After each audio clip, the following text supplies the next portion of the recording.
ตับพระอภิธรรมสังวิทาปุกะญะปะสังวิทาปุกะญะปะสังวิทาปุกะญะปะสังวิทาปุกะญะปะสังวิทาปุกะญะปะตับทั้งหมดเป็นต้นนี้ใช้สำหรับปลุกเสก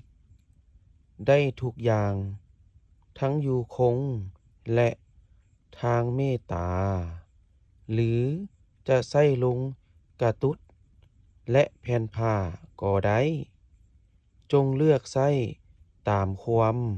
ปรารถนาแลจมบทละ108 เทื่อแล